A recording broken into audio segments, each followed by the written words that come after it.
Dua episode yang juga lucu dan menyegarkan dari bisnis proposal.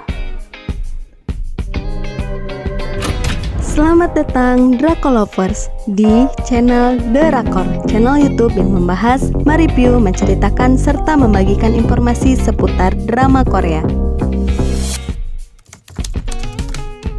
Kami hanya punya satu keluhan, yaitu Minwo.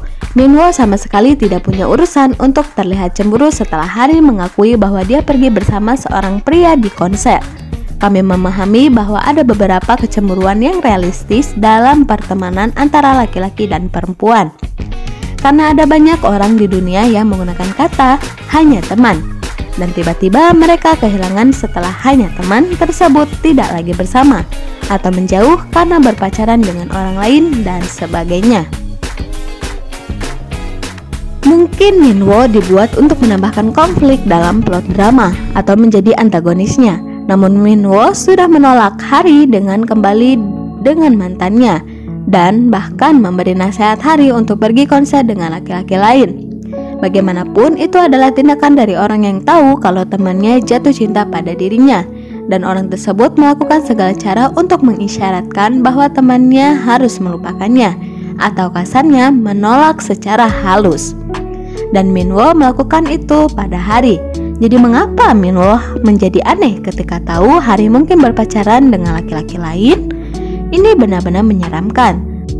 Tapi tidak semenyeramkan tetangga Yongseo yang mungkin meletakkan kamera tersembunyi di lampu yang ia berikan pada Yongseo.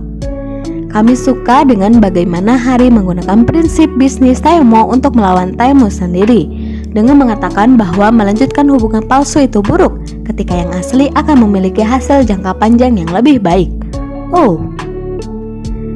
Shin Hari sudah menjatuhkan banyak hal dalam drama ini. HP-nya jatuh keselokan, dompetnya jatuh juga, tas tangannya jatuh, sepatu hak tingginya juga bahkan terlepas, dan itu bisa dibilang jatuh juga. Tapi yang ini cukup so sweet karena Taeyong memakaikannya pada Hari dan kemudian menatap mata Hari dan kembang api bersinar memancar di langit. Dan salah satu kembang api tersebut ada yang membentuk love. Romantis bukan? Lanjut lagi tentang menjatuhkan. Penutup matanya yang bengkak jatuh di depan lip. Hari juga menjatuhkan Taeyong dan bahkan menjatuhkan kakeknya. Apakah ini adalah jenis penyakit yang diderita Shin Hari? Tapi semua jatuh-jatuh tersebut lucu dan kami menikmatinya. Pada episode selanjutnya kami jadi ingin menerka apa yang akan Hari jatuhkan.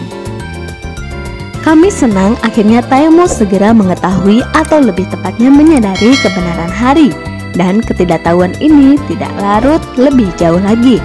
Karena sangat aneh jika Taeyong yang jenius tidak bisa menyadari segala detail yang telah ditampilkan melalui kecerobohan Hari. Dan tentu saja plot takdir dan kebetulan yang selalu terjadi. Dan dengan begini, Taeyong akan mempunyai alasan untuk marah pada Hari dan sedikit membuang perasaan cintanya pada Hari yang mulai tumbuh. Pada episode selanjutnya akan bertajuk pembalasan dendam Taeyong. Taeyong akan membuat hidup Shin Hari seperti neraka dengan membuat Hari berganti peran sebagai Hari dan Gumho secara cepat. Taeyong ingin membuat Hari mengakui semuanya dengan mulutnya sendiri, dan Taeyong berhak marah dan melakukan hal tersebut karena Hari adalah karyawannya. Namun dengan melakukan ini, Taeyong akan semakin menumbuhkan cintanya pada Hari. Kita akan sulit membenci seseorang yang kita cintai, dan itu berlaku pada Taeyong. Kakek kita, Lee Dok-hwa, harus mendapatkan penghargaan aktor pendukung terbaik tahun ini, terutama setelah perannya sebagai raja yang pemarah di The Red Slave. Kini ia menjadi kakek yang mengemaskan, yang menginginkan banyak cicit. Ada satu pertanyaan yang sedikit mengusik kami, yaitu tentang bagaimana Hari mengeluarkan HP-nya dari balik selokan. Coba penonton sekalian menjawab bagaimana HP Hari bisa kembali keesokan harinya. Sepertinya bisnis proposal cukup banyak mengambil referensi dari Cinderella. Seperti di episode 2, Hari secara tidak sengaja melemparkan sendalnya ke arah Taeyong dan Hari berlari. Kemudian Taeyong mengejarnya. Adegan Hari yang tersandung dan sepatunya terlepas, Taeyong berlutut untuk memasangkan sepatunya di kaki Hari. Ini terlihat seperti memasangkan sepatu kaca pada Hari. Hari mendapatkan gaun putih yang cantik dari Taemu. Cinderella juga mendapatkan gaun putih cantik untuk ke pesta. Hari melakukan pekerjaan yang bisa dibilang kasar untuk keluarganya. Untungnya bukan keluarga tiri yang jahat, syukurlah. Ya, walaupun ibunya cukup galak dan adiknya laki-lakinya sering mengganggunya, itu masih dalam batas wajar keluarga. Dan tak lupa kakek kita adalah ibu peri yang mengatur dan mengarahkan Taemu dan Hari agar bisa bersama. Mungkin ini jadi cocokologi, tapi ya ini cukup menyenangkan dan bisnis proposal memang sangat menyenangkan. Nantikan lanjutan updatean selanjutnya dari channel ini setiap hari. Jangan lupa subscribe ya. Kami The Rakor, pamit undur diri.